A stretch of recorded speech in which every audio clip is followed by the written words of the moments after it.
salve família, professora Paula Aparecida no mato. E você deve estar perguntando o que essa doidinha está fazendo aqui no meio do mato.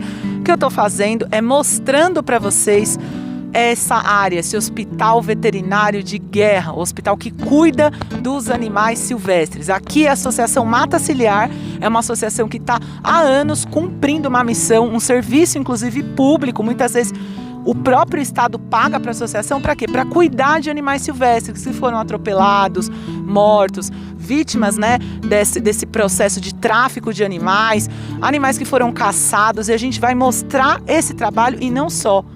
Porque, infelizmente, a Mata Ciliar está correndo risco.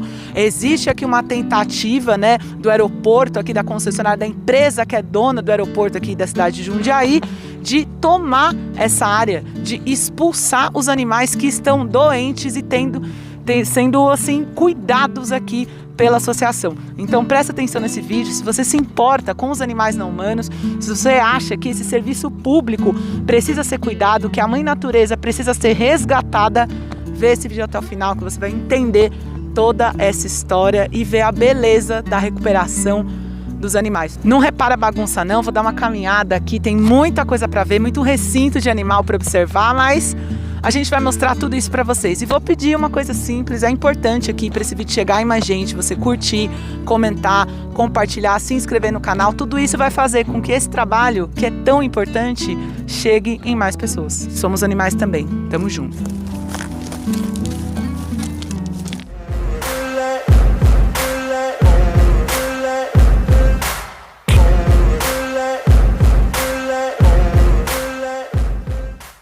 Aqui com o Bruno, auxiliar veterinário da Mata Ciliar, que vai mostrar pra gente esse espaço. Bruno, leva a gente pra conhecer então. Vamos lá.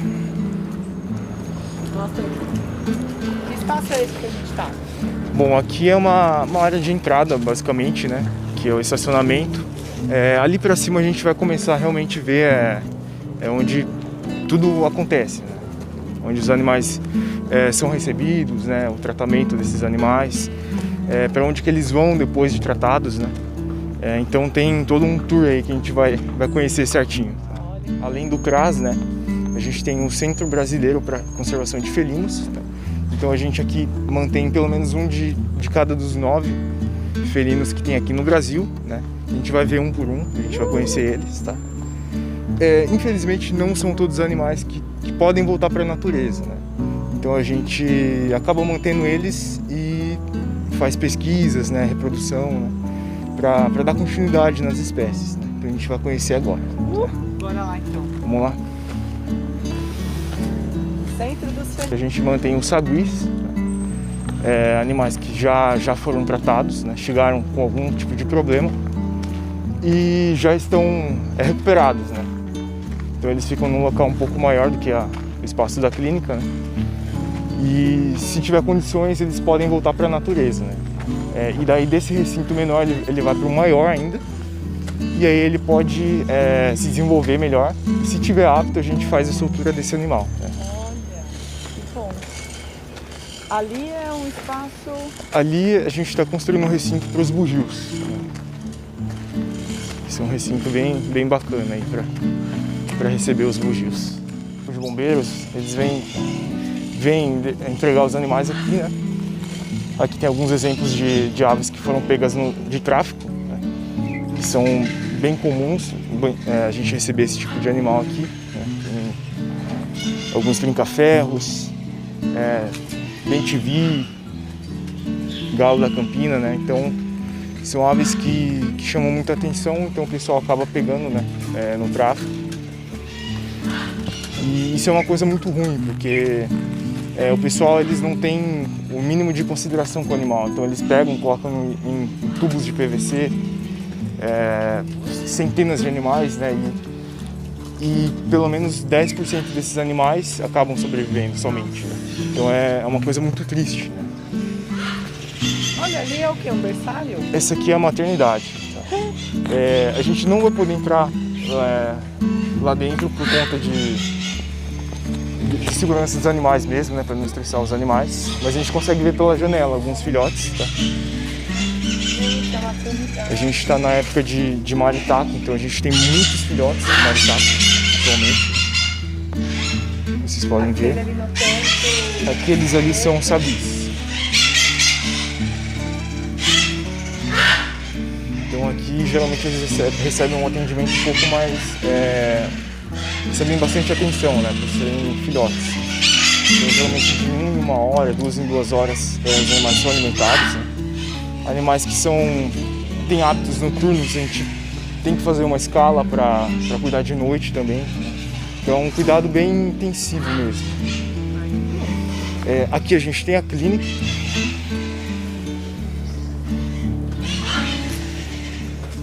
A gente está com bastante animal também. Infelizmente não vamos poder entrar também, porque os animais estão se recuperando, né? São animais bastante doentes. Sim, exatamente. E aqui a gente tem uma grande variedade de animais, né, que a gente recebe. E a gente estava com uma média de 20 animais por dia também, né? Então é uma quantidade absurda de animais que a gente recebe, né, todos os dias. Aqui já começa a parte dos felinos, tá? Eu vou ter que falar um pouquinho mais baixo porque ali na frente a gente tem um filhote, tá bom? Então o microfone tá ótimo. Maravilha. Esse aqui é o primeiro felino que ocorre aqui no Brasil que a gente vai conhecer, tá? Esse aqui é o gato do mato pequeno, tá? É o Leopardus gutulus. A gente tem uma subespécie, né, que a gente vai conhecer. Esse carinha ele já está acostumado, por isso que ele tá quietinho ali, não tá ligando para nossa presença. Esse também. Esse carinha aqui ele é o Léo, o apelido dele, né? Ele foi atropelado, ele acabou tendo que amputar a cauda, né? Então, e é um animal que chegou bem filhote, então ele acabou acostumando com a nossa presença. Então, infelizmente, é um animal que não pode voltar para a natureza. Mas ele tá andando de um lado pro outro. Isso é expressão de estresse? ele está ansioso, por ser um animal manso, posso dizer assim, né? Que é um animal que é acostumado com a gente. Ele sente a nossa presença, então ele fica um pouco mais agitado, né? Às vezes por querer carinho ou querer atenção, né? Ou por estar no horário de alimentação deles, né? Então ele já fica um pouco mais agitado. Esse animal ele está em aproximação com os outros do recinto, tá? Por isso que ele está só aqui nesse espaço aqui, mas logo ele vai se aproximar com os outros. Esse aqui também é o gato do mato pequeno.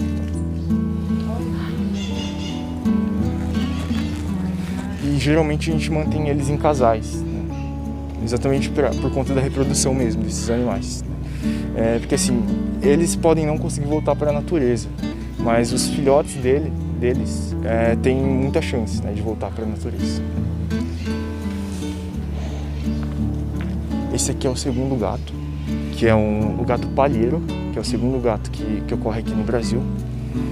Ele está com filhote, então a gente não vai conseguir passar muito perto, tá? A gente vai dar a volta e ver o restante dos animais, tá bom? Mas a gente vai conseguir ver o filhote que ela já teve, já está adulto, tá? Então a gente vai conhecer esse gato, tá? Essa parte aqui a gente tem o terceiro gato que ocorre no Brasil, que é o gato do Mato Grande. Ele está escondidinho agora, mas ele é um dos únicos gatos do Mato Grande que a gente tem aqui, né? Inclusive foi o primeiro animal que a gente recebeu aqui, né?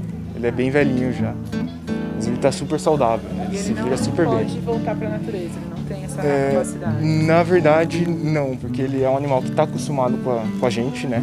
E é um animal que ele é muito velho. Na natureza, ele já tinha estourado o prazo de vida dele, né? No cativeiro, esse prazo pode dobrar porque ele tem os cuidados veterinários, né? Ele tem a alimentação certinha só para ele. Esse aqui é o gato palheiro, ele é o filhote do que a gente comentou lá atrás, né? Ele já é um animal adulto. Esse aqui ele ocorre mais na região do Mato Grosso, né? Região de mata mais fechada. E esse aqui é qual? Esse aqui é o gato do mato pequeno também. Bom, essa área aqui a gente chama de bosque por conta do ambiente que ele é, né? Tem bastante árvore. E a gente tem vários animais diferentes nesses pontos, né? A gente tem o quarto gato, que é o gato morisco, que está nesses recintos aqui. A gente tem alguns rapinantes lá para cima, né? Tem mais jaguatirica, que a gente vai ver. Rapinantes são, no geral, aves que se alimentam de carne. Aves de rapina. Isso, exatamente. Na verdade tem rapinante que se alimenta de caramujo, de caranguejos, né? De insetos, então não necessariamente somente carne. Esses aqui são gatos moriscos. Tem a variação de cor deles, né? Depende da região que eles se encontram, né? Os de cerrado, eles são mais alaranjados, os de mata fechada mais acinzentados. Então tem essa variação de cor. Mas é o mesmo animal, o mesmo indivíduo. Aqui a gente tem alguns cachorros do mato também. Ultimamente a gente está recebendo bastante cachorro do mato com sinomose, por conta da perda de habitat, né? Eles estão sendo forçados a procurar alimento em áreas mais urbanas, né? Então eles acabam encostando, ficando perto de áreas que teve cachorro doméstico, né? Com sarna. E só dele passar por essa área ele já pega essa doença, né? Então é bem complicado isso. Aqui são alguns rapinantes. Esse aqui é a coruja buraqueira. Esse outro recinto é o recinto de reabilitação. A gente tem algumas aves. Esse é o jacu. A gente tem alguns ouriços também que estão nesse mesmo recinto. Lá para cima a gente tem alguns gambás também. Então essa área aqui a gente comporta bastante animal, né? Bastante variação de animais que se recuperam nessas áreas. Aqui eles já não precisam desse cuidado cotidiano, mas... Não, aqui já é o estágio final praticamente, né? Aqui é um recinto bem grande, então ele consegue fortalecer a musculatura, né? Ele consegue se desenvolver. A gente procura colocar alimentos inteiros ou alimentos que eles encontrariam na natureza, né? Exatamente para incentivar ele a procurar, ele se adaptar melhor para poder voltar para o habitat natural. Para receber animais de alta periculosidade, né? Geralmente quando chegam eles ficam nessa área. E tem a área de laboratório, tem o centro cirúrgico, tem toda a estrutura para receber e atender esses animais. E esse centro cirúrgico está funcionando? Sim, ele funciona há bastante tempo já. E como vocês podem ver, desse lado aqui a gente está expandindo, né? Então tem alguns laboratórios sendo feitos, né? Então em breve eles terão uma estrutura ainda melhor, né? Para atender as necessidades. Bruno, conta pra gente que espaço é esse, a importância desse espaço aqui para o trabalho da Mata Ciliar. Bom, esse espaço aqui é um espaço fundamental para o nosso trabalho, né?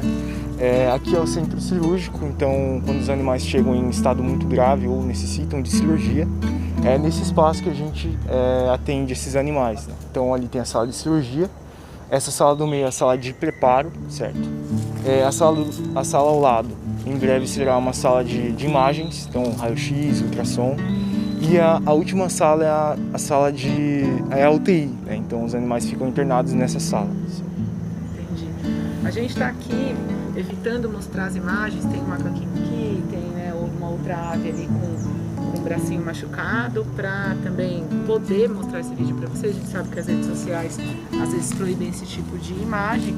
E eu queria saber, Bruno, aqui, essa área aqui está em disputa, né? É uma área que vocês da Mata Ciliar estão aqui faz tempo, mas a Voa, o aeroporto, ele disse que o quê? Que isso aqui é deles, é isso? Sim, exatamente. E até um tempo atrás, eles removeram nossa cerca e tentaram tomar mesmo essa área, né? Já cortaram bastante árvores da região, e região que tem muitos animais próximos, então o recinto ficou praticamente exposto, né? Da rua a gente conseguia ver esses recintos, né? E é uma coisa extremamente ruim, porque são recintos de reabilitação, que é o último estágio, o estágio final dos animais. E assim, aqui tá o CTI, né? A UTI dos animais. Isso, exato. E o espaço aqui que a Voa quer é aquele ali. Isso chegou a dar estresse para esses animais? Causou problemas, toda essa disputa? Sim, com certeza. A gente teve alguns animais que se assustaram com o barulho das máquinas e eles tentaram fugir desesperadamente e se chocaram contra a cerca, né? Então eles acabaram se machucando um pouco com esse barulho, né? Ficaram bem estressados. E pela proposta da Voa, então, eles querem cortar a partir daqui essa área. E assim, o que pode acontecer com esses animais que são em estado mais grave se a boa tomar essa parte? Então, primeiramente, a mata seria cortada ao meio. Então, os recintos que a gente tem depois dessa área, a gente não teria acesso, que são áreas extremamente importantes também para o nosso trabalho. E fora o barulho que ia estressar muito esses animais, ali na parte de trás a gente tem uma mata muito grande, que existem animais de vida livre que transitam por essa área. A gente já teve bastante registros de câmeras e tudo mais, né? Então, assim, não é só animais sob nossa responsabilidade, são animais de vida livre também que estão sendo submetidos, né? A essa violência. A essa violência, exatamente. Terrível. Então, Bruno, a área que a Voa, aqui o aeroporto, aqui a empresa de Jundiaí, quer tomar aqui da mata ciliar, é isso? Exatamente. Então, aqui vocês podem ver alguns recintos que seriam comprometidos por essa ação, né?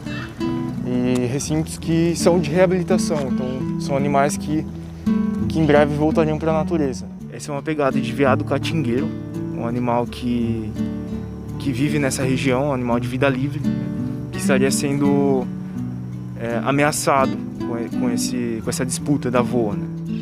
Esse é um recinto misto, então a gente possui diversos psitacídeos, né, que são animais que eles convivem bem em conjuntos, né? Em breve eles voltarão para a natureza, né? A maioria desses animais vieram por conta do tráfico. Esse aqui é um recinto de reabilitação. Atualmente a gente está com 3 cachorros do mato, que em breve voltarão para a natureza. É um recinto muito grande e é o ideal para esses animais poderem voltar ao seu instinto natural, né? Então aqui a gente tenta ofertar presas que ele teriam na natureza, né? É um animal onívoro, então ele também comeria frutas, né? Tudo mais. Também é um recinto que seria comprometido. E a gente tem mais de 100 jabutis, que são quelônios, né? A gente tem alguns cágados.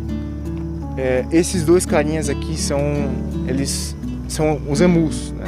Não são animais nativos daqui do Brasil, eles são da Austrália. O que aconteceu com eles?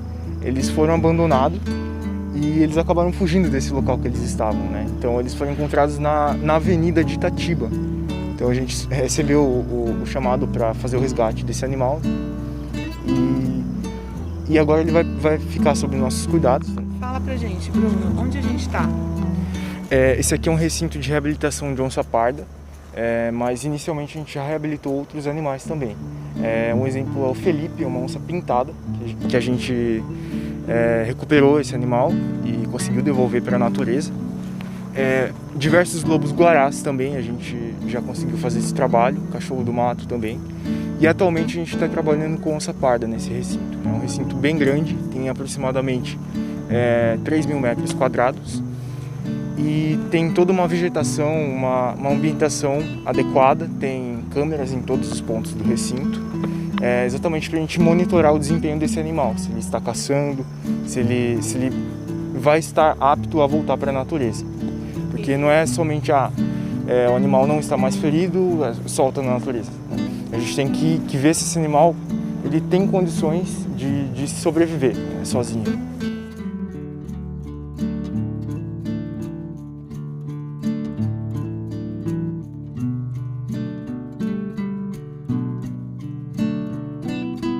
Aqui na Associação Mata Ciliar, em Jundiaí, que eu posso chamar do único, né, hospital veterinário de animais silvestres aqui do estado de São Paulo. Estou aqui com o Jorge, presidente da associação, e a ideia é vocês entenderem o que significa esse espaço aqui. Jorge, muito obrigada pelo seu tempo, por estar aqui com a gente, para a gente conversar sobre esse assunto. Me conta um pouco da história da Mata Ciliar, quando ela nasceu, como é que foi esse processo?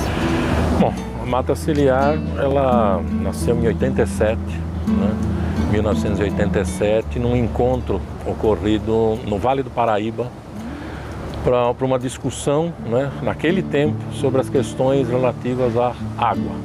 Então, há 35 anos atrás, nós já tínhamos aí essa preocupação com os recursos hídricos no estado. Foi uma semana acadêmica na Universidade de Taubaté, que após essa semana as entidades que participaram, não existiam muitas entidades ambientalistas na época, mas todas as instituições que lá estavam presentes, decidiram então formar uma instituição que trabalhasse especificamente com a questão de água, restauração, matas ciliares e tal. É aí que nasceu a Mata Ciliar. Logo em seguida, quase que a hora que nós saímos da universidade, né, a questão de animais silvestres já veio junto, né? Porque quando você trabalha com o meio ambiente, o conjunto todo faz parte desse pacote, né? Então nós já começamos a trabalhar com animais silvestres, educação ambiental e extensão rural, né? Até pela formação de vários dos membros da Mata Ciliar ligados à área agronômica, né? Nós começamos a trabalhar também com a extensão rural. Olha, então foi 35 anos, que ano foi? Foi em 1987. 1987, quase perto da data que eu nasci, que eu não vou contar para as pessoas, porque não precisam saber desses detalhes, né? E a associação, ela começou aqui, assim? Não. Nessa cidade? Não. A Associação Mata Ciliar, ela começou em Pedreira, no município de Pedreira, mais para o interior do estado, região de Campinas, né? Nós fazíamos parte de uma instituição local, já desde 1979, né? E essa instituição foi convidada para esse encontro, então, em Taubaté. Aí a sede da Mata Ciliar inicialmente foi São Paulo, depois foi transferida para Pedreira, né? E a nossa sede continua em Pedreira. E aí a gente tem algumas unidades, uma delas é aqui em Jundiaí. E para quem está aí vendo esse vídeo, como é que você podia explicar para as pessoas o que a mata faz na prática, todo dia ali, em relação aos animais? Bom, a Mata Ciliar, ela trabalha com conservação, né? E aí não é especificamente você trabalhar com animais. Animais para nós seriam, assim, a maior felicidade que eles não chegassem para nós, né? Então a gente procura trabalhar outros aspectos, né, relacionados à conservação de água, solo, florestas, levar melhor qualidade de vida para o pequeno e médio produtor e tal, para que as condições ambientais sejam favoráveis para que os animais silvestres não sofram tanto. Porém, isso acontece. E no dia a dia a realidade é outra, né? Então o que a gente fala é que nós aqui somos um hospital de guerra, né? Nós recebemos diariamente animais feridos das mais variadas formas, né? Desde predado por um cachorro, um gato, eletrocutado, atropelado e hoje, né, em grande quantidade, animais feridos por bala mesmo, de pessoas que acham que um animal é um alvo qualquer, né, e saem por aí dando tiro à torta direita. Nossa, eu fiquei com uma dúvida, você falou hoje, né? Então, tem aumentado essa quantidade de animais caçados aqui no estado de São Paulo? Sim. Isso aconteceu desde quando? Tem Isso a ver com o governo Bolsonaro? Exatamente, tem a ver especificamente com essas mudanças que nós estamos tendo na legislação, tanto na fragilização das legislações ambientais, como na liberação do uso do porte de arma, da aquisição, da facilidade de aquisição de armas. Nós tivemos, só para você ter uma ideia, do ano passado para cá, de 2020 para 2021, um aumento de 40% no índice de animais baleados, seja por bala mesmo, seja por chumbinho. Nossa, uma conexão que a gente não faz, né, da questão animal com a questão das armas do bolsonarismo, né, que são os primeiros a cair no chão, né? Nossa, e assim, o que está acontecendo agora, nesse momento, aqui nesse lugar? Quantos animais vocês têm? Quantos animais vocês acolhem? Nós recebemos uma média de 15 a 20 animais por dia, né? São animais que vêm dos mais variados municípios, né? Trazidos por municípios que são parceiros ou não, né? Também, para vocês terem uma ideia, em 2021 nós atendemos 63 municípios do estado, né? Que buscam socorro, como nós falamos, é um hospital de guerra, então vem para cá mesmo esses animais feridos. Essa é uma coisa. E o dia a dia, né? Além de enfrentar esse dia a dia da chegada dos animais, da acomodação e da destinação desses animais, a gente também tem a luta aí da manutenção da área, que por conta dos últimos 2 anos aí de enfrentamento contra a concessionária aí do aeroporto de Jundiaí, a gente está passando maus pedaços. Nossa. A gente vai chegar nessa história, que essa história você precisa saber que esse hospital aqui, na verdade, está em dupla guerra, né? Dupla guerra. Para segurar, acolher os animais, mas guerra contra o governo e a prefeitura, que querem acabar com esse próprio hospital. Antes da gente chegar aqui, quantos são os animais que hoje estão aqui na Mata Ciliar? São perto de 2.000 animais. 2.000 animais. 2.000 animais. E conta um pouco para quem está escutando, porque assim, depois a gente vai mostrar, né? Mas quando a gente pensa no hospital de animais silvestres, né? É muito diferente de você fazer assim, um hospital para humanos, que você faz lá um prédio, coloca um monte de quartinho, centro cirúrgico ali. Como é que é, assim, esse processo aqui? Então, esse processo, ele se inicia, na verdade, numa clínica de triagem, né? Os animais chegam, eles são destinados para essa clínica, que é o primeiro atendimento, né? Como eu falei, são animais que normalmente chegam machucados, então eles já necessitam de um primeiro atendimento. E aí eles vão sendo destinados, né? Aqueles que estão em melhores condições podem ficar por ali mesmo, até receberem alta, ou os animais que precisam de uma intervenção cirúrgica ou de um acompanhamento de mais longo prazo vão para o nosso centro Jaguareté, que é um centro cirúrgico, é um centro mais especializado, vamos dizer assim, no atendimento desses animais, principalmente aqueles que necessitam de cirurgias, né? Fora isso, você tem a destinação desses animais, aqueles que vão passar por um processo de reabilitação para soltura, né? Então aí, dependendo de cada caso é um caso, são animais que em poucas semanas ou poucos dias já podem retornar para a natureza. Tem animais que ficam anos aqui com a gente, né? Porque vão passando por um processo longo de recuperação, né? Principalmente aqueles que sofrem fraturas ou que receberam tiros e aí também esse tiro acaba fraturando algum membro dos ossos, né? Que é onde pega o tiro. E outros fatores que às vezes seguram esse animal alguns meses ou se prolongam por anos aqui.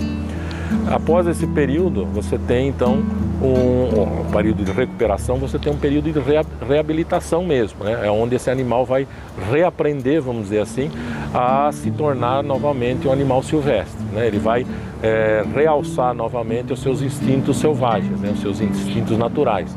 Então, cada espécie se comporta de uma maneira. Então, você tem a reabilitação para as aves, a reabilitação para os mamíferos carnívoros de topo de cadeia, como onças e lobos-guarás, ou mamíferos de menor porte, mas que também precisam de áreas para reabilitação, né?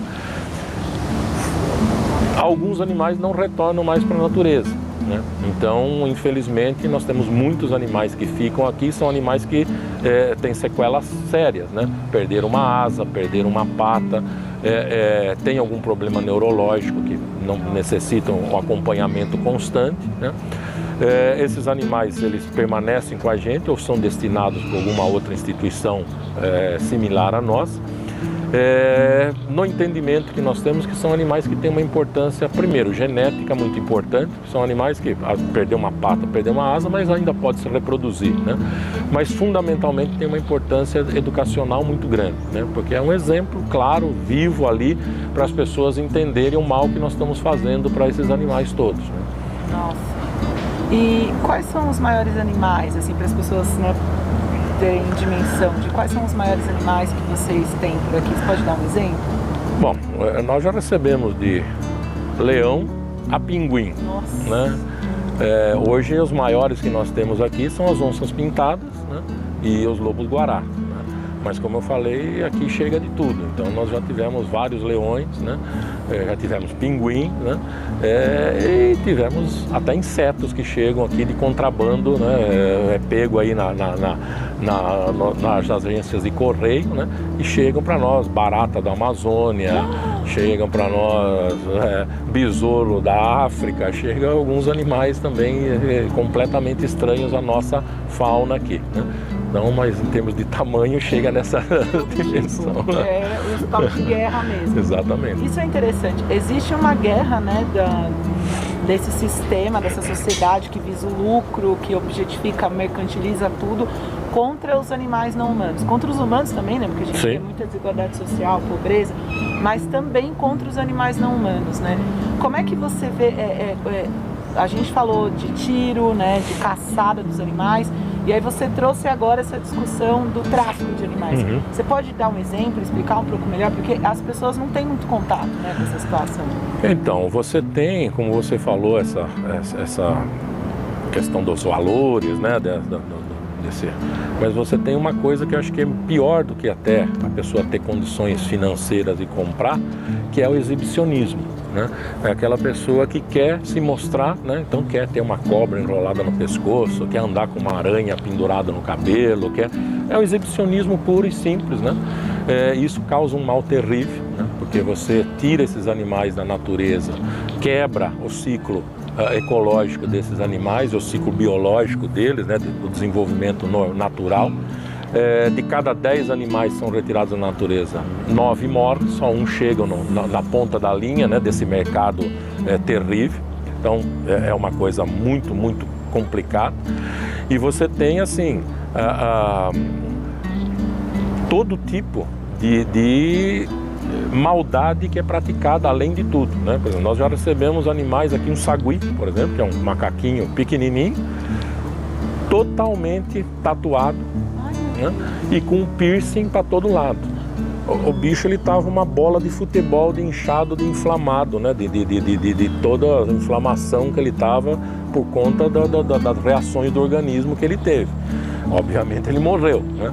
Mas para você ter uma ideia de a que ponto chega, né, o transtorno das pessoas, né, que a pessoa que veio junto, que foi presa, você via, ele quis transformar o animal numa cópia dele, porque ele era todo cheio de tatuagem, todo cheio de piercing, ele era um tatuador e fez isso naquele sagui, né? Então você assim recebe coisas que você tem abusos sexuais, né, nesses animais, você tem um monte de loucuras que acabam chegando para a gente aqui, né? É indescritível, vamos dizer assim, a capacidade humana para esse tipo de maldade.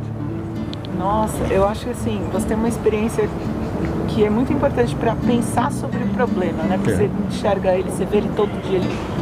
O que você acha que a gente deveria fazer para conseguir criar uma outra relação? Qual que é o problema dessa relação tão assim doentia, né, infelizmente hoje, com os animais não humanos?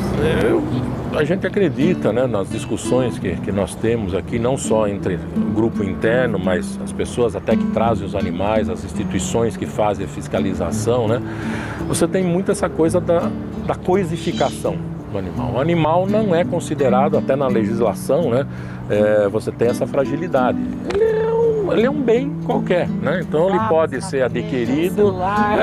Exatamente, ele pode ser adquirido e pode ser descartado da melhor maneira possível que a pessoa entender, ou da pior maneira possível, e não vai acontecer nada, ou então acontece uma coisa mínima. Então hoje, o que a gente entende, primeiro, a legislação ela tem que ser mais rígida, tem que ser mais dura, ela tem que ser incisiva mesmo, porque você está lidando com vida, seja vida qual for, é vida, né? Segundo, você tem um patrimônio, ali sim um patrimônio, não um patrimônio material, custo, é um patrimônio genético, um patrimônio de vida para a humanidade. Cada espécie dessa, você está brincando com uma cadeia mundial de sobrevivência nossa, da sobrevivência do ser humano, né? E nós não nos damos conta disso, que cada elo que a gente quebra dessa corrente é uma fragilização. E o que está acontecendo hoje é mais ou menos um exemplo disso, né? Toda essa mudança que está ocorrendo, climática, aquecimento global, é reflexo dessa destruição que nós estamos provocando, onde os animais fazem parte desse contexto também.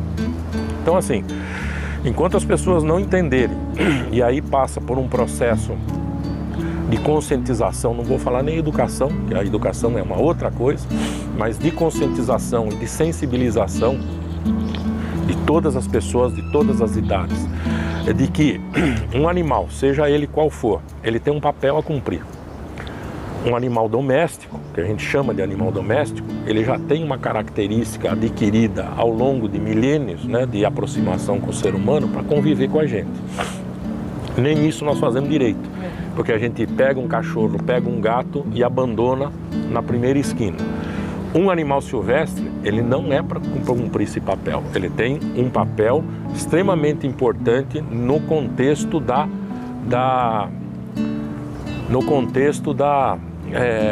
cadeia ecológica e do equilíbrio dos ecossistemas todos. Além disso, esses animais, eles têm o seu comportamento natural e eles vão manifestar esse comportamento em algum momento da vida. Você compra um filhote, esse filhote é dócil, está ali, é filhotinho, porque é um filhote, ele está carente, ele precisa dos cuidados e ele sente que aquele ser humano vai dar comida para ele.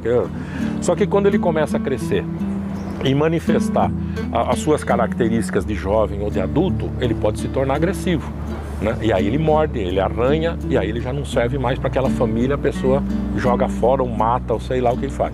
Então assim, nós não temos esses conhecimentos, as pessoas, de uma maneira geral, não têm conhecimento de que todas essas espécies, elas carregam com elas doenças ou parasitas, que são muitas vezes zoonoses, que vão ser transmitidas para nós ou vão ser transmitidas para os animais domésticos que nós já temos em casa. Então você tem todo um conjunto de coisas que não são levadas em consideração e obviamente quem vende esses animais não vai falar sobre isso, né? Não vai ter um manualzinho dizendo contraindicações, né? Você está adquirindo um produto, as contraindicações são essas, não vai ter, e só vende a imagem bonita daquele animal. Uma boa foto, uma boa pelagem, uma boa sei lá o que. A hora que vem os problemas, a bomba vai estourar na ponta da linha em locais como esse nosso. Esses animais vão chegar das piores situações, das piores maneiras possíveis. É muito abrangente, né? As milhares de formas de violências que, infelizmente, os animais não humanos estão sofrendo aqui nessa nossa sociedade. Eu queria que você comentasse um pouco dessa questão do desmatamento. Eu sei que a gente está no estado de São Paulo, que hoje é um estado bastante desmatado, né? Mas me vieram as informações de que vocês também acolhem animais que ainda hoje, em 2022, são vítimas de um processo que tem lá uma área verde, uma área restrita, que eles estão há sei lá quantas gerações. Ah, vamos fazer uma obra, vamos fazer uma estrada, vamos fazer um aeroporto, vamos fazer alguma coisa. E aí eu queria que você explicasse do ponto de vista desses animais. Óbvio que você não sabe, mas está mais próximo, né? A empatia que é outra, é o processo. Se isso ainda está acontecendo no estado de São Paulo e como é esse processo, o quão desastroso é isso, assim? Isso é extremamente terrível, porque assim, você pensar que você tem uma área, ela não precisa nem estar totalmente florestada, mas ela é uma área que está lá, não está sendo mexida há muito tempo.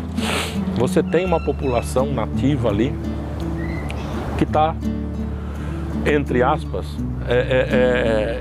em equilíbrio com aquele ambiente, mesmo que ele não seja uma floresta fechada. Então você tem espécies que a gente chama de oportunistas, são aquelas que conseguem se adaptar facilmente a diversas situações, elas estão por ali. E outras que conseguem também, em algum momento, estar sobrevivendo. Da noite para o dia, e hoje é esse terrível mecanismo que está acontecendo, você transforma essa área, porque você entra num dia com maquinários extremamente pesados e grandes e devasta tudo. Eu vou fazer uma área para logística. Você vê aqui no trecho entre Campinas e São Paulo, montanhas estão sendo desmontadas para você construir galpões de logística. Então, da noite para o dia, você tira todo o referencial daquelas espécies que estão ali, seja aves, seja insetos, seja répteis, seja mamíferos.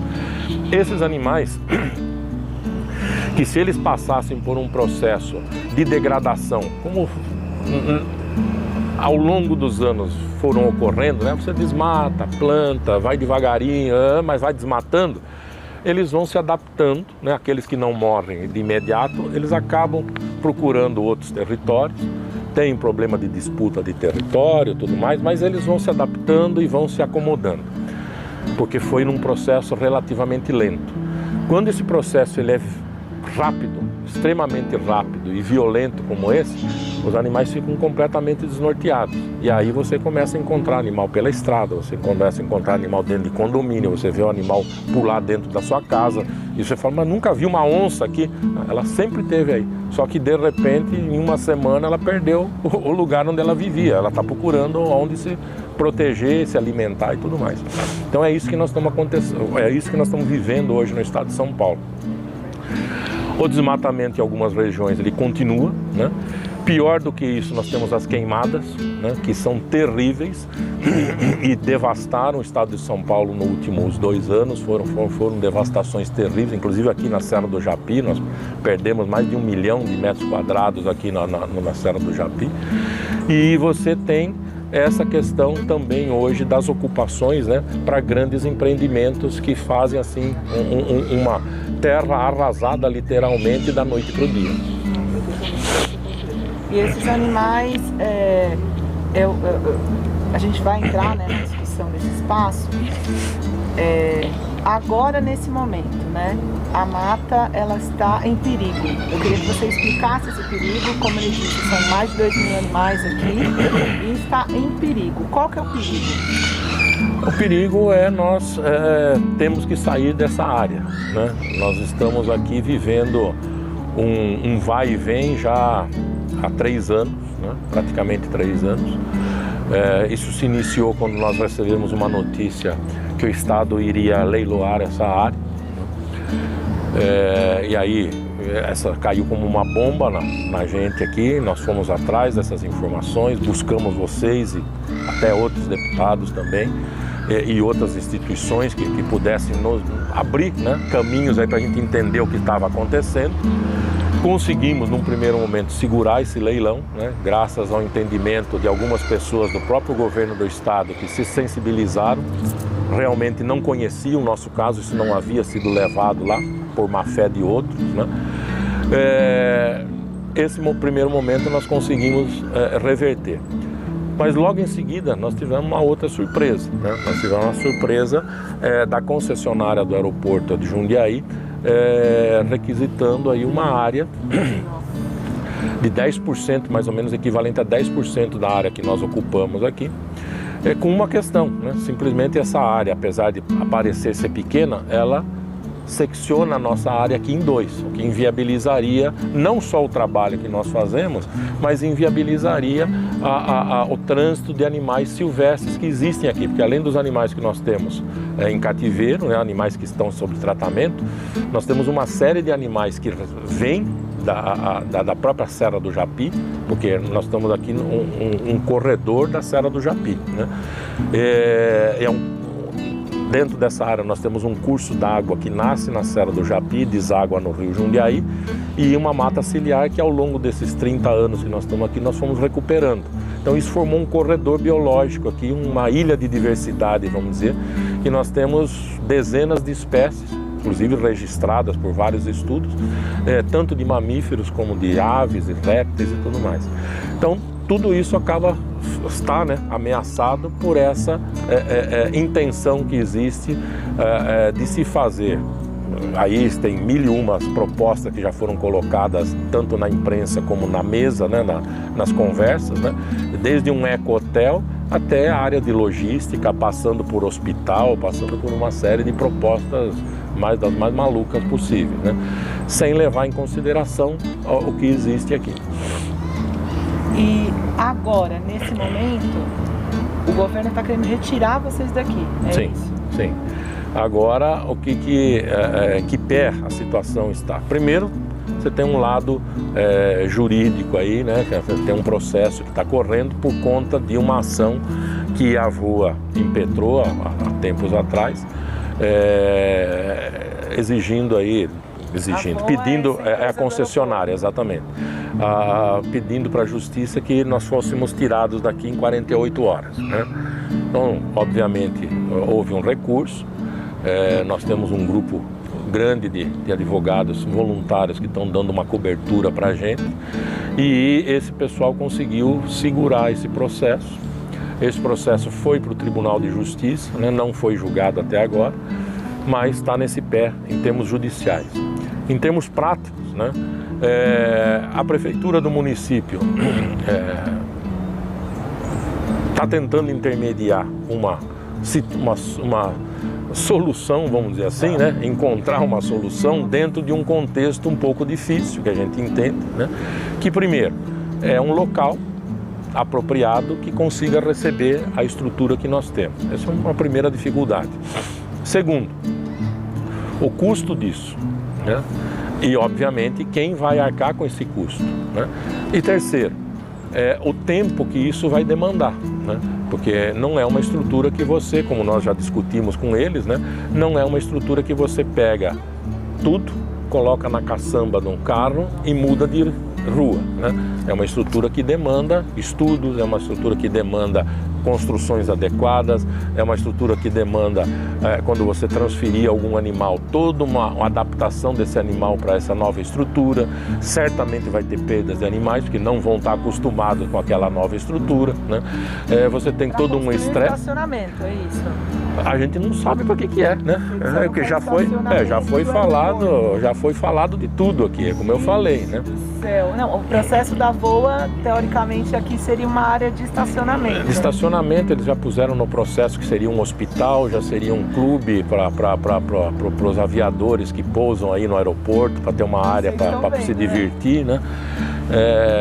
Então é isso, a gente está vivendo literalmente uma luta do capitalismo selvagem, né, contra uma questão de um ideal, né, que é você conservar a vida aí, a vida, né? Aí você conversa com as pessoas, mas é um bicho, você pega o bicho daqui, é um bicho, não é bem assim, né? Imagina, né, você falou que aqui tem lobo-guará, onça, sim. Imagina pegar uma onça que está no espaço de recuperação como se fosse um CTI, quem aí conhece o hospital, sim. Arrumar assim, um transporte para que esse animal doente consiga, né, ser, sim, levado de uma forma assim, né, que ele consiga sobreviver. Não é um animal, não é uma onça, são várias. Então, quantos transportes, quantos milhões. E o mais assim, maluco é que quem vai pagar, teoricamente, toda essa mudança, esse transporte dos animais, caso isso venha acontecer, esperemos que não, que a mata fique no seu lugar, né, que os animais fiquem resguardados, é o povo, sim, dos nossos impostos. Sim. Então, toda essa transformação vai custar milhões de reais na prática. Se acontecer, vai ser pago com o dinheiro da saúde, com o dinheiro da educação, com, sim, o dinheiro do transporte. Exatamente, exatamente. Então, assim, todas as propostas, as contrapropostas que foram feitas não foram aceitas, né? Porque, inclusive, não tem sentido até a área que eles buscam integrar no patrimônio deles é um buraco, né? E nós já falamos, você tem a área mais plana na extremidade do terreno que não interfere aqui e tal, não interferiria na dinâmica nossa, porque daí a gente já saberia que aonde tem construção nós não vamos chegar, né? Mas isso não foi aceito. E aí a empresa já envolveu a ANAC, falando que nós somos uma ameaça à segurança aeroviária, e tem todo um contexto legal aqui da bagunça que foi feita, né? Nós não podemos esquecer que aquilo que é alegado, principalmente da avifauna, faz parte do contexto ambiental aqui. Nós estamos na Serra do Japi, né? Os levantamentos de fauna que mostram a diversidade que você tem, então não é a presença ou não da mata ciliar que vai fazer com que essas aves saiam daqui, né? Elas vão continuar presentes da mesma forma que elas estão aí há milhares de anos.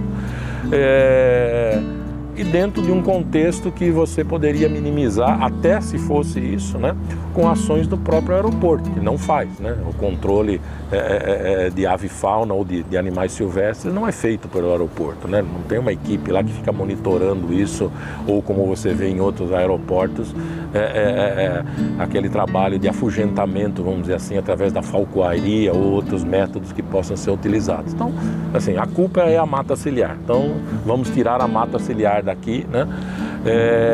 Porque economicamente a gente sabe, né? Isso sabido até por demonstrações matemáticas feitas pelos interessados, né? De quanto vale essa área para o mercado, né? Então isso assusta a gente, porque realmente nós estamos enfrentando aí o dinheiro, né? Perante uma questão ambiental. Nossa, muitas coisas eu aprendi. Eu queria que você pudesse falar para as pessoas como que a mata funciona, assim, se as pessoas quiserem ajudar, como é que ela funciona, como é que ela arrecada recursos. Uhum. Então, a mata ciliar ela tem várias formas, né, de estar trabalhando aí com a sua sustentabilidade, né? Nós fazemos desde projetos que são executados principalmente na área de restauração, né? Nós temos um viveiro de mudas, e nós executamos projetos para terceiros, para poder ter recurso, é uma coisa, ou simplesmente a venda de mudas para os interessados. Nós temos projetos específicos, né, que são projetos, por exemplo, de pesquisa, que ajudam a manter alguns setores da mata ciliar, né? Então, nós temos contribuições aí de instituições que desenvolvem pesquisas com a gente e nos ajudam a construir um laboratório ou equipamentos, ou pagar um pesquisador que vem de fora e desenvolve pesquisa aqui. Pesquisas relacionadas à recuperação dos animais silvestres, né? Nós temos a adoção, né, por pessoas ou empresas simbólica, né, dos animais. Então é um programa chamado Adote um Animal. Então nós temos no site da Mata Ciliar algumas espécies que estão representando, né, esses animais que estão aqui.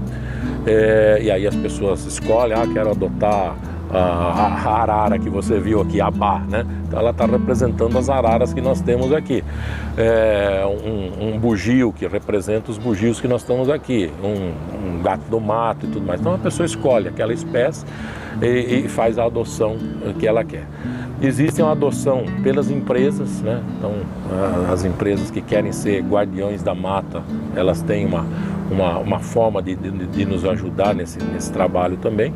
E depois existem as parcerias mesmo por conta dos animais que nós recebemos. Então nós temos várias prefeituras que são parceiras nossas, né? E várias empresas que também são parceiras nossas, principalmente concessionárias de rodovias que têm, né, a questão do atropelamento, tem essa necessidade de destinação desses animais e a gente acaba fazendo esse atendimento para eles. Interessante isso. Então, para além do que vocês fazem aqui de uma perspectiva daquilo que vocês decidem fazer, dos animais que vocês decidem acolher, existe também uma procura do próprio poder público. Então, Sim. o Estado, os municípios, Sim. eles não conseguem lidar com isso. Sim. E a mata, ela cumpre um papel de prestar um serviço público. Exatamente isso. Nós recebemos animais tanto do Estado, via a Polícia Ambiental, a própria Secretaria do Meio Ambiente, do Governo Federal, né? Nós recebemos muitas apreensões da Polícia Federal ou do IBAMA, né? E nós temos o recebimento de animais que os municípios, né, hoje são obrigados a cuidar, né, dos animais silvestres, porque a legislação passa essa responsabilidade para eles, mas não tem condições de ter uma estrutura mínima, né? Não vou nem dizer uma estrutura como a Mata Ciliar tem, mas uma estrutura mínima. Então a gente faz essas parcerias com esses municípios para fazer o atendimento dos animais provenientes desses municípios. Um exemplo você está tendo hoje aqui, nós estamos tendo um curso de treinamento para os agentes municipais de Itupeva, né?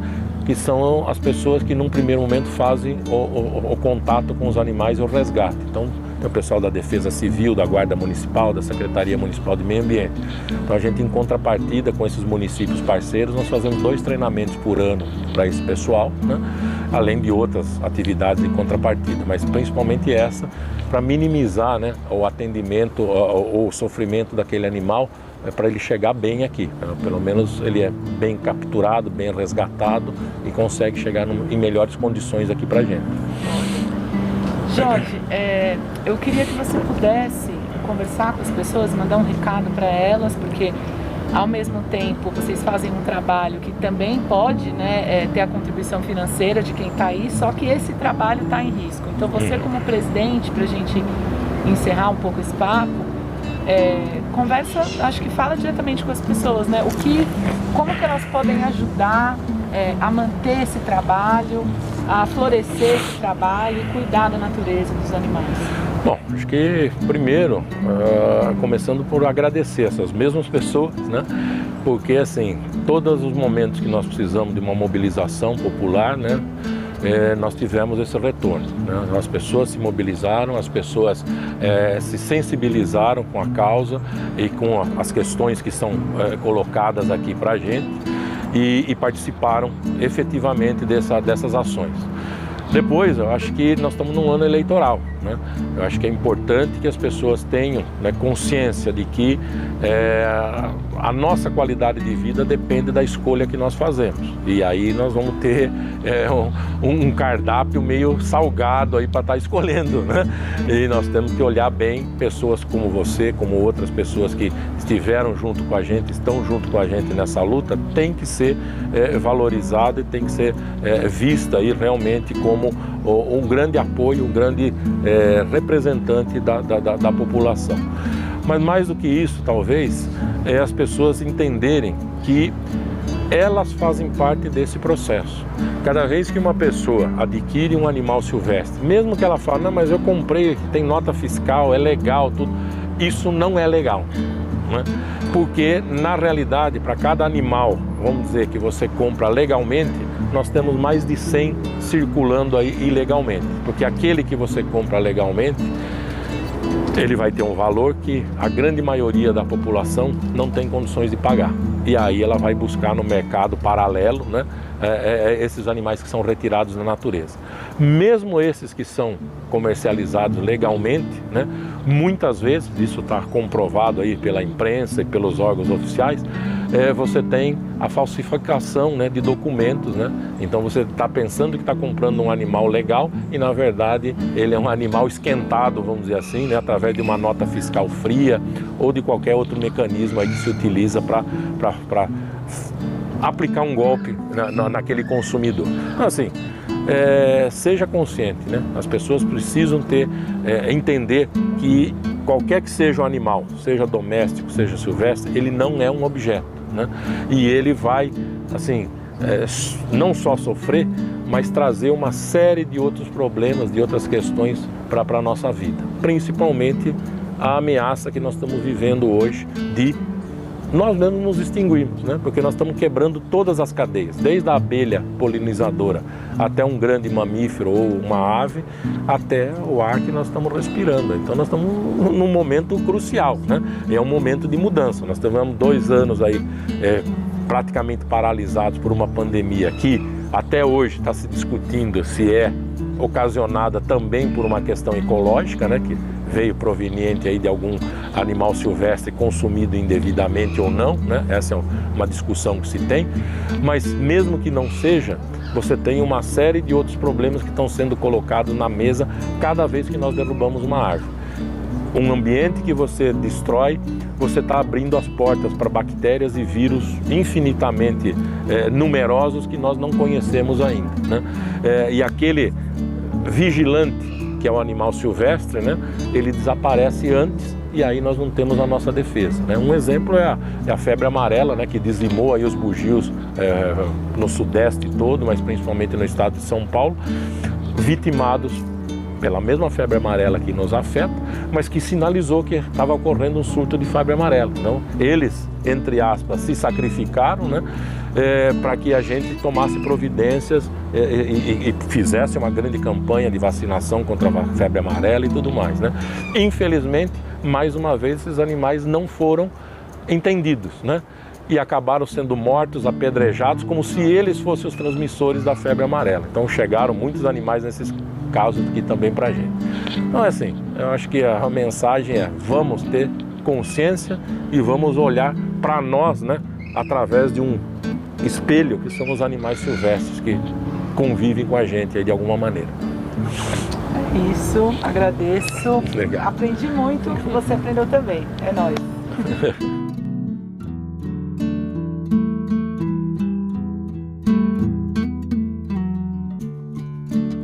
www.mataciliar.org.br. Estou aqui no Viveiro de Mudas. São mudas, né, majoritariamente de Mata Atlântica, né, muitas frutíferas também. E esse espaço, ele serve tanto para arrecadar fundos, né, eles vendem essas mudas, também fazem parte de projetos, então precisa restaurar uma área que foi desmatada. Eles também fazem projetos com crianças, projetos escolares, né, com as prefeituras que são parceiras. É muito interessante como a Mata Ciliar é uma associação que pensa na mata, né? A mata são as folhas, a terra, a recuperação das águas, né? A gente está falando de mata ciliar e dos animais não humanos. A gente estava logo antes ali na parte, né, das onças pintadas. É importante lembrar que no Brasil hoje as onças que são da Mata Atlântica têm cerca de 200 espécies, tá? Em extinção. E aqui a Mata Ciliar é um dos espaços que não só resgata esses animais, mas tenta recolocá-los para a natureza. Como vocês viram, né, a gente mostrou de longe o espaço das onças pintadas e esses indivíduos, né, de vida livre, o cálculo é que existem cerca de 200 hoje vivendo na Mata Atlântica aqui no Brasil. Esse número, 200, é um número muito pequeno, por isso esse animal está em extinção, mas ele está aqui, né, essas espécies, alguns desses indivíduos, sendo não só recuperados, tratados, mas em um processo de reintegração para eles voltarem para a natureza. A Associação Mata Ciliar, como vocês sabem, ciliar tem a ver com essa mata que fica próxima dos rios, da recuperação das águas. Esse também é um trabalho muito importante que é feito aqui, feito logo aqui embaixo. Um dos rios, um dos córregos, né, dos riachos que chega no Rio Jundiaí, nasce, se reproduz, cresce aqui na Mata Ciliar.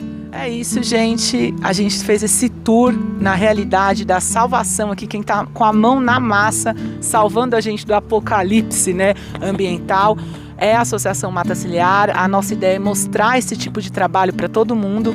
Se você que está vendo esse vídeo curtiu esse conteúdo e quer mais desse tipo de material, vou pedir para você curtir, comentar, compartilhar, se inscrever no canal e também dar sugestões e dicas do que a gente pode fazer, o que a gente tem que mostrar, o que a gente não tem que mostrar. É isso, família.